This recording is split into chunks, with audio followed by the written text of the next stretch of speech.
So I am Phil Baker, and we're going to start after I tell you that I'm going to make some forward-looking statements, and they're subject to the cautions found in our 10K, 10Q, and other documents. Thank you very much.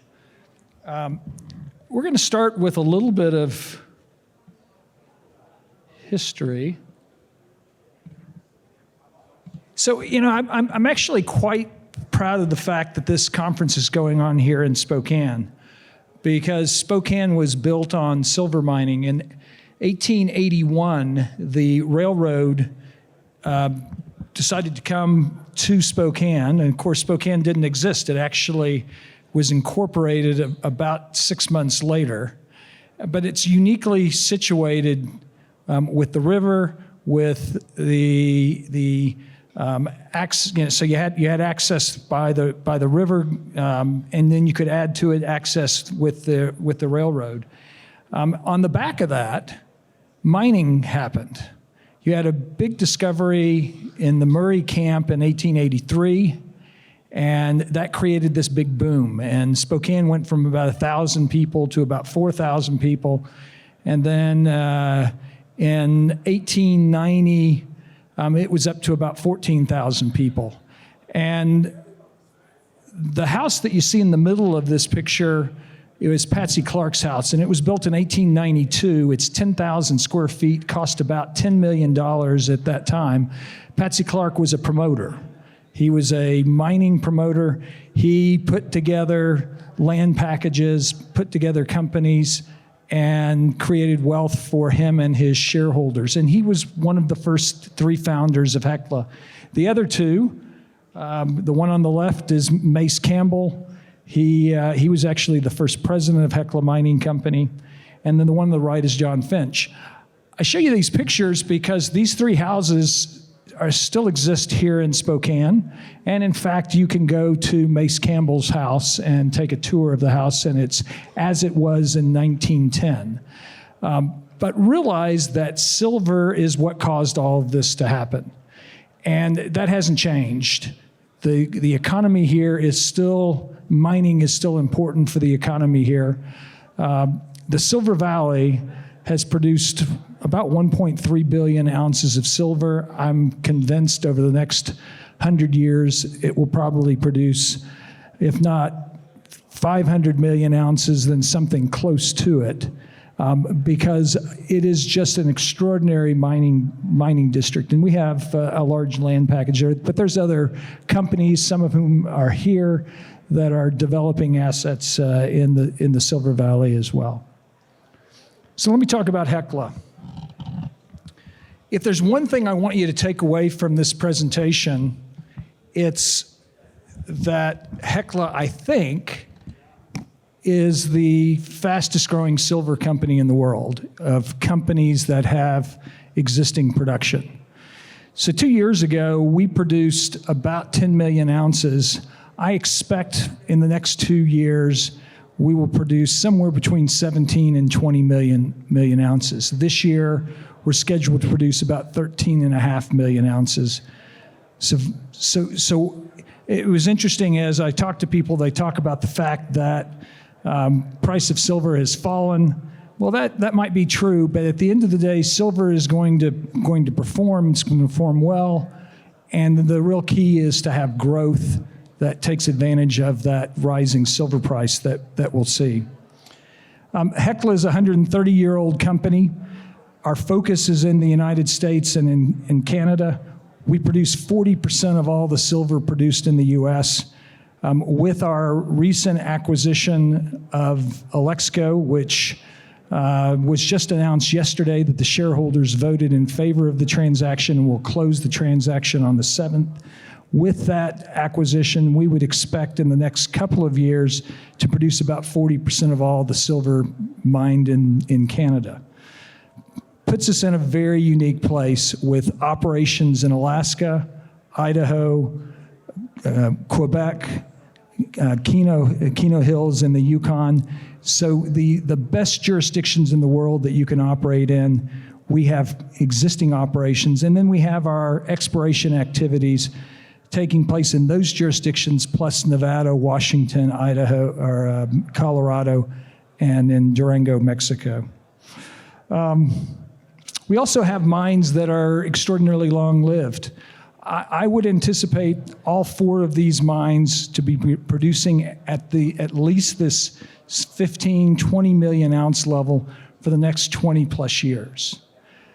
So it really puts us in a position to have this base of production that allows us to continue to grow.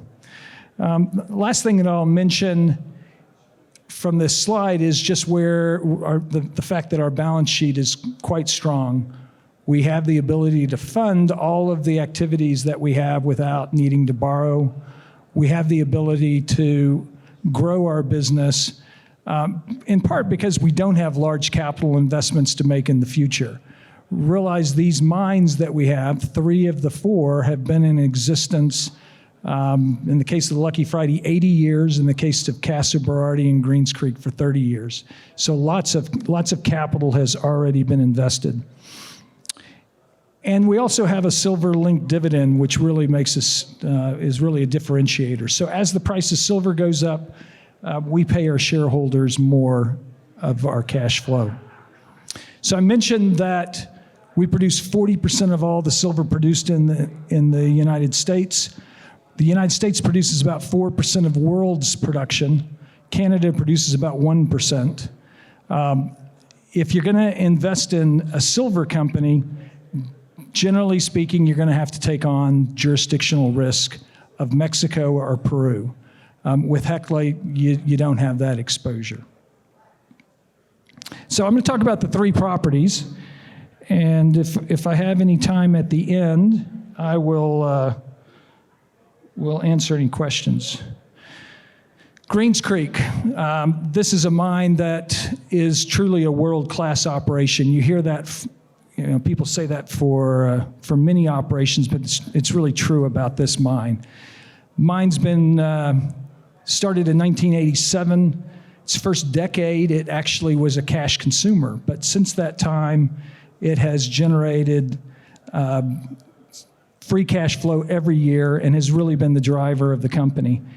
But at the same time that it's been generating free cash flow, we've put money back into the mine, continuing to grow its reserve base. So today we have a reserve life that's 14 years, plus we have resource, and with that conversion of resource, we would expect to be closer to 20 years of production.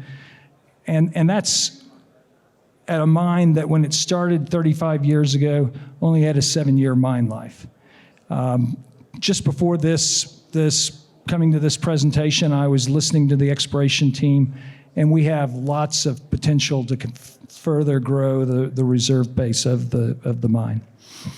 So this slide shows the cash flow generation. The bars that you see on the bottom shows the cash flow, cumulative cash flow, and you can see we're at $1.7 billion of cash flow from the mine. And this mine isn't done improving. If you look at on the right, you see an increase that we've had in production. We're going to continue to increase production. We're anticipating 5 to 10% more throughput over the course of the next couple of years as we continue to drive production, drive costs down with higher throughput rates. So that's Greens Creek. Lucky Friday. Lucky Friday, 80-year-old mine. You would think that you do not have anything new that you can do at this mine, but just the opposite's happened. We have, over the last 2 years, focused on how we make the mine safer and more productive. And we've created a new mining method called the underhand closed bench. Well, we're in the process of permitting this mining method, and I'll take a minute to explain to you how it works. Before I do that, the thing that's happening with this deposit is as we go deeper, the grade of the deposit increases. And we're basically going from about 12 ounces per ton of mineralization to about 15 ounces per ton. And with that increase, you have our production go from about 3.5 million ounces to 5 million ounces. just because of grade.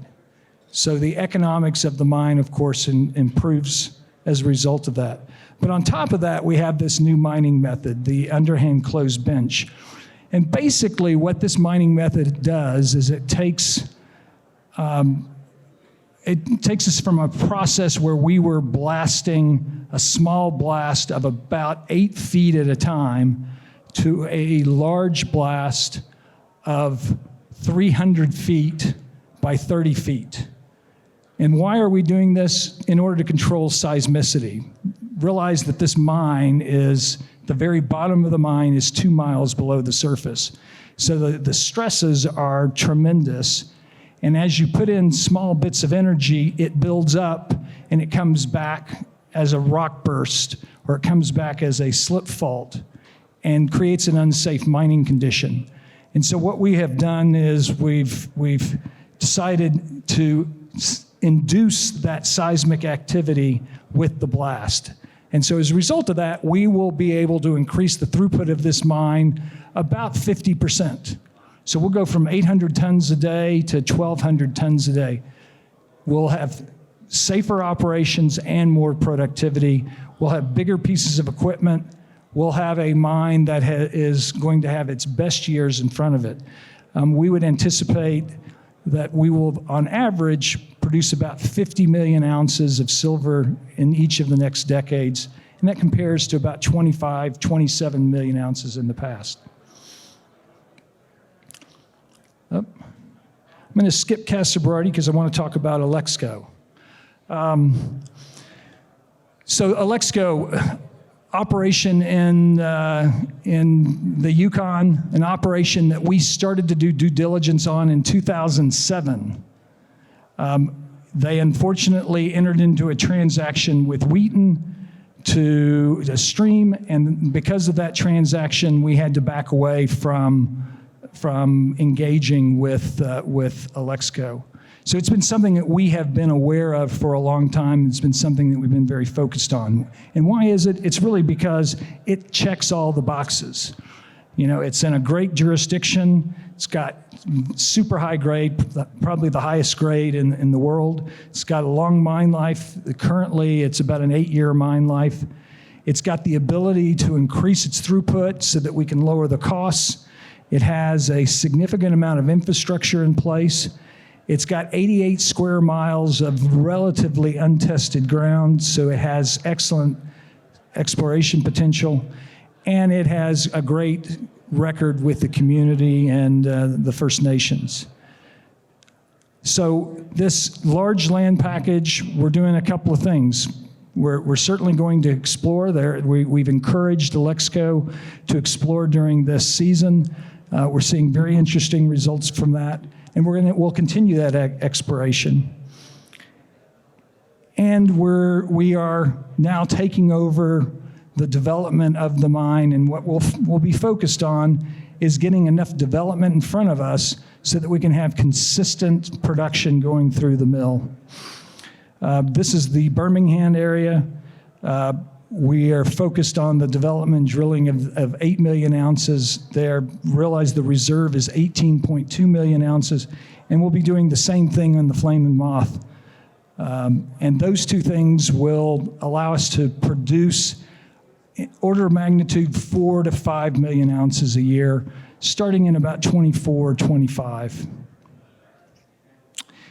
And so with that, I will end. Would encourage you, if you have any questions, please grab me when I come off the stage, or Anvita Mishra. Anvita, raise your hand. She's our Vice President of Investor Relations and Treasurer, and feel free to talk to either one of us. So thank you very much for your attention.